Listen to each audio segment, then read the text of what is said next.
Hey y'all, Molly Alexander here with AgroTech USA, and we are standing at the Sunbelt Expo in Moultrie, and I am looking at my cotton plots along with walking through my corn plots and seeing how they're doing in some of this crazy weather, which would be drought, and then now we're running into a situation of a little oversaturation. But let's talk a little bit about what we did on the cotton. And we chose to do an untreated check, which received no in-furrow fertility, no 2x2, anything like that. And then we moved over and we put 3.2 ounces of NutriCharge with 2 gallons of water in the furrow. And then we skipped over, we repeated that, and then we're going to add to that by running a new experimental foliar treatment at first bloom on that next and third treatment. Some people may say, well, NutriCharge is a phosphorus product, so why are we looking at NutriCharge in cotton if phosphorus is not really that big of a deal in cotton production? That is a pretty false statement in my eyes. I think phosphorus on any crop whatsoever, we know the importance of it early for root development, germination. We have all those aspects that we need to get our plant off to a healthy start.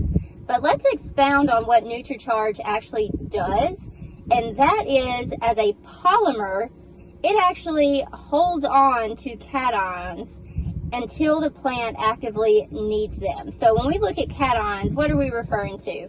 We're looking at calcium, potassium, magnesium, ammonium. There's several different ones, and if you listen to the list that I just named, we know that those are several very important cations in crop production. So if we put the phosphorus to the side as far as what we're talking about early on, what benefit are we getting from the NutriCharge later in the season?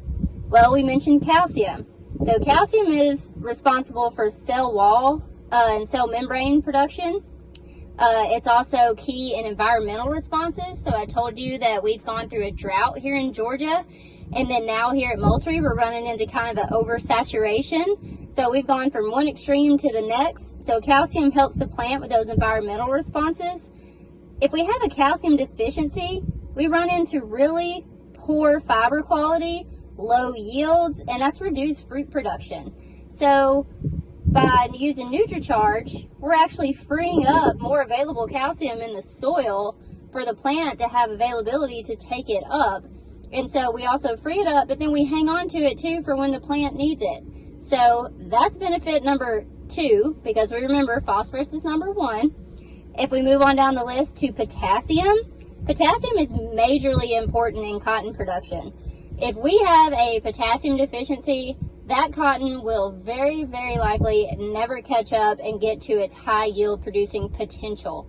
It removes almost up to 4 pounds of potassium per day at its peak reproductive stage.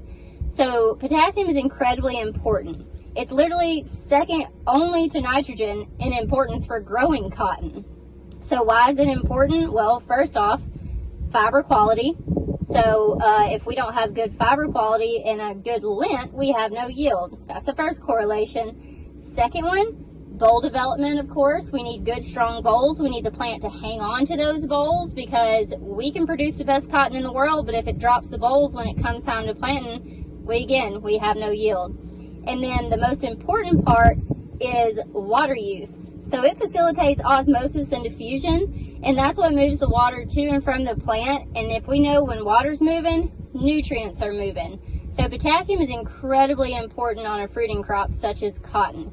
So when you look at NutriCharge in a cotton sense, we know that in-furrow is not a widely adapted practice, 2x2 is not a widely adapted practice, but this can go in with your planter. This can go in on seed in your hopper, or if you guys are going to make a top dress or even a side dress pass on cotton and some Y drops, you can put NutriCharge in and help get those benefits of hanging on to that calcium and that potassium and pushing your cotton past the yield wall that I hear about every day.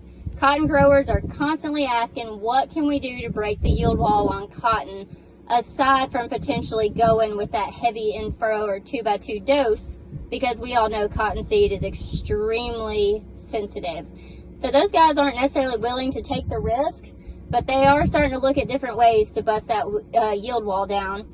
And I believe by applying NutriCharge, I think we're getting them on the right track. And it's not just in the phosphorus sense, it's got several different aspects that are going to help these cotton growers out. If you'd like more information, you can go to agrotechusa.com, reach out to any of us, ask your questions, and we will happily get them answered for you.